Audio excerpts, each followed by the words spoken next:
Alléluia, avance, avance. Toi là, tu ne comprends pas quand Dieu te parle. Tu pries sans cesse, tu attends une réponse de Dieu, mais tu ne reçois jamais cette réponse. Tu attends une intervention divine dans un dossier, mais tu ne vois rien venir. Tu as tellement attendu que tu es au bord du découragement. À chaque fois que tu fais des songes ou des visions, tu restes toujours perplexe, tu ne comprends rien. Tu manques de discernement pour savoir quand c'est Dieu qui parle, quand c'est Satan qui essaie de te piéger avec ses ruses, ou même quand c'est juste ta propre intuition. Eh bien, ne rate pas cette vidéo, ne zappe pas, ne bouge pas, reste là, cette vidéo est pour toi. Allons droit au but, entrons dans le vif du sujet. Alléluia, avance, avance. Toi là, tu ne comprends pas quand Dieu te parle. Tu pries sans cesse, tu attends une réponse de Dieu, mais tu ne reçois jamais cette réponse. Tu attends une intervention divine dans un dossier, mais tu ne vois rien venir. Tu as tellement attendu que tu es au bord du découragement. À chaque fois que tu fais des songes ou des visions, tu restes toujours perplexe, tu ne comprends rien. Tu manques de discernement pour savoir quand c'est Dieu qui parle, quand c'est Satan qui essaie de te piéger avec ses ruses, ou même quand c'est juste ta propre intuition.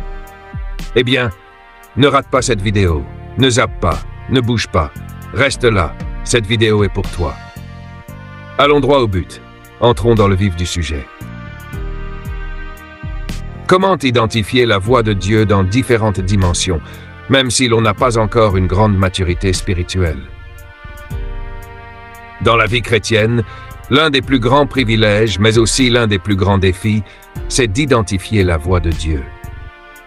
Nous avons tous soif d'entendre sa direction, ses encouragements, ses corrections et ses révélations. Mais Dieu ne parle pas toujours dans un langage audible ni d'une manière uniforme.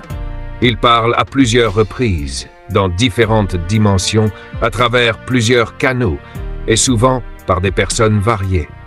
Mais comment reconnaître que c'est bien Dieu qui parle, surtout lorsqu'on est encore spirituellement jeune ou qu'on n'a pas encore développé la capacité d'entendre Dieu dans toutes ses dimensions? Et comment distinguer sa voix de nos propres pensées ou même des ruses de l'ennemi? Ce message a pour but de nous éclairer sur comment Dieu parle, comment discerner sa voix selon notre niveau spirituel, et quelles sont les stratégies pour développer une oreille spirituelle sensible, avec des fondements bibliques solides. 1. Dieu parle dans plusieurs dimensions. Dieu n'est pas limité par une seule manière de communiquer. Il utilise différents niveaux de révélation pour parler à ses enfants. Hébreux 1, 1, 2. Après avoir autrefois, à plusieurs reprises et de plusieurs manières, parlé à nos pères par les prophètes, Dieu, dans ces derniers temps, nous a parlé par le Fils. Cela démontre que Dieu parle par la Bible. Sa parole écrite et éternelle, par la voix intérieure du Saint-Esprit, par les visions, les songes, par les circonstances, par des hommes et des femmes remplis de l'Esprit.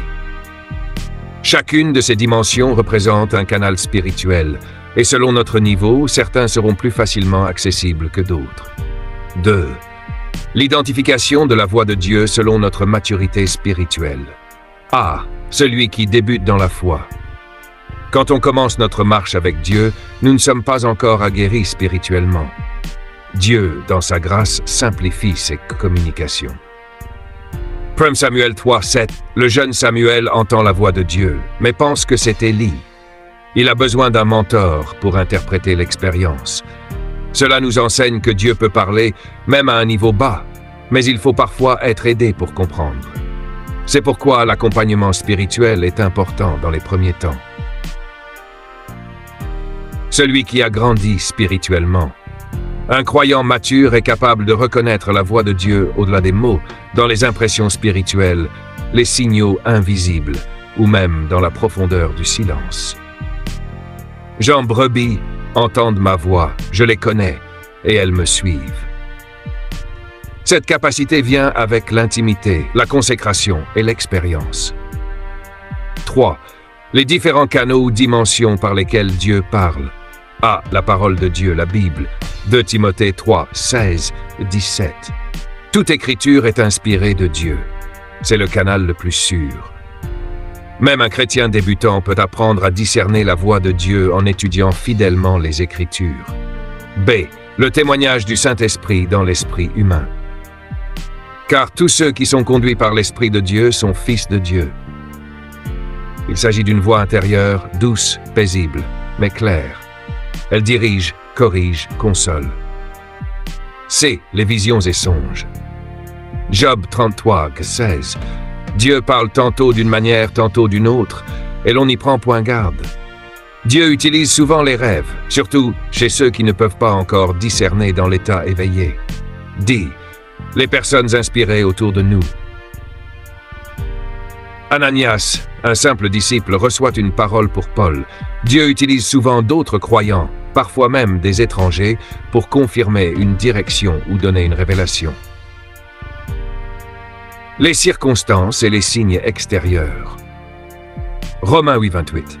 Toute chose concourt au bien de ceux qui aiment Dieu.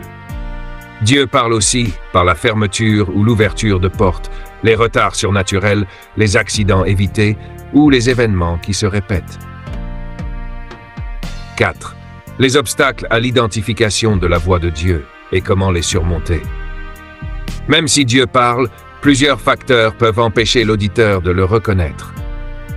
A. Le bruit intérieur, les pensées non maîtrisées. 2 Corinthiens 10, 5. Nous renversons les raisonnements et toute hauteur. Il faut apprendre à faire taire nos pensées humaines, souvent influencées par nos peurs, désirs ou traumatismes. B. Le péché ou le manque de sanctification. Ce sont vos fautes qui mettent une séparation entre vous et votre Dieu. Le péché non confessé brouille la fréquence divine. Il est crucial de vivre dans la repentance et la lumière. C. L'incrédulité ou la peur de se tromper. Celui qui doute est semblable au flot de la mer. L'écoute de Dieu demande la foi, même si on ne comprend pas tout immédiatement. D. L'absence de formation ou de discernement spirituel. Mon peuple est détruit parce qu'il lui manque la connaissance. Le manque d'enseignement spirituel peut empêcher la croissance. Il faut chercher à se former, à lire, à méditer, à poser des questions. 5. Comment être sûr que c'est bien Dieu qui parle? A. La paix intérieure surnaturelle. Philippiens 4, 7. La paix de Dieu gardera vos cœurs. B. La fidélité au caractère de Dieu et à sa parole. Dieu ne se contredit pas. Si une voix pousse au péché, à la division, à la peur extrême, ce n'est pas Dieu. C. La confirmation par plusieurs témoins. 2 Corinthiens 1. Toute parole sera confirmée par la bouche de 2 ou 3 témoins. Dieu répète souvent ce qu'il veut vraiment nous faire comprendre. D. Le fruit que produit la parole reçue. Un bon arbre porte de bons fruits. 6. Que faire quand on doute? Prière humblement pour la confirmation.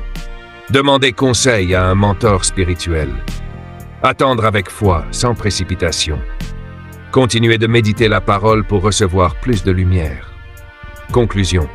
Dieu parle encore aujourd'hui à ceux qui prennent le temps de l'écouter. Peu importe ton niveau spirituel, si tu as un cœur disposé, une oreille ouverte et un esprit docile, Dieu saura t'atteindre à ton niveau. La fidélité à chercher sa voie aujourd'hui, dans la simplicité, ouvrira la porte à des dimensions plus profondes de demain. Quand le Consolateur sera venu, l'Esprit de vérité, il vous conduira dans toute la vérité. Continue de grandir dans l'intimité et la voix du Père te deviendra de plus en plus claire, plus précise, plus douce, mais aussi plus puissante. Voici 2 éléments profonds et très dangereux qu'une personne en situation critique ne doit jamais laisser l'envahir, ainsi que les travaux spirituels profonds à faire pour retrouver la face de Dieu. 1. Le découragement profond, le désespoir intérieur. Danger. Le découragement détruit silencieusement la foi, étouffe l'espérance et pousse l'âme à se couper volontairement de Dieu.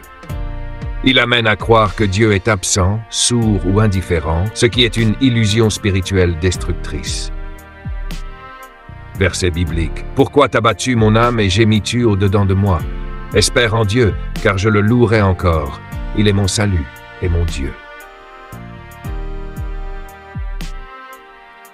Travail profond à faire, jeûne de restauration d'espérance. 3 jours avec prière basée sur Psaume 34, Psaume 27 et Ésaïe 41:10. Déclaration de foi à haute voix, tous les matins, même sans envie, pour forcer l'âme à réécouter la vérité divine. Écoutez des psaumes audio la nuit pour rééduquer l'âme par la parole. Évitez toute solitude prolongée. Le découragement se nourrit de l'isolement. La communion avec d'autres croyants est un bouclier contre l'abattement. 2. Le ressentiment caché contre Dieu, amertume spirituelle. Danger. Ce poison ronge le cœur d'une manière sournoise.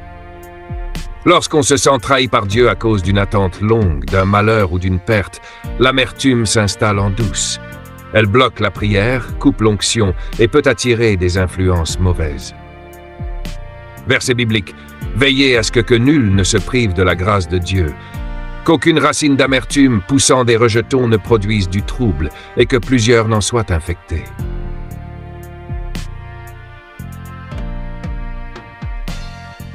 Confession sincère devant Dieu. Reconnaître sa blessure et sa colère intérieure, même si elle semble blasphématoire. Lire le livre de Job à voix haute. Comprendre que même l'homme juste traverse l'incompréhensible sans que Dieu perde son amour pour lui. Prière nocturne de libération émotionnelle en lisant les psaumes 6, 13, 51 et 139. Écrire une lettre à Dieu en exprimant la douleur réelle, puis la brûler symboliquement comme offrande de lâcher prise. Conclusion. Ces 2 éléments sont des portes invisibles que l'ennemi utilise pour voler la présence de Dieu sans bruit. Une fois ouverts, ils attirent l'obscurité intérieure et empêchent la personne de discerner ou d'entendre Dieu clairement. Mais si l'âme ose revenir dans la vérité nue, avec des prières de face à face, des psaumes de vérité et une humilité sans masque, alors même dans les ténèbres profondes, Dieu restaurera sa lumière. Il guérit ceux qui ont le cœur brisé et il panse leurs blessures.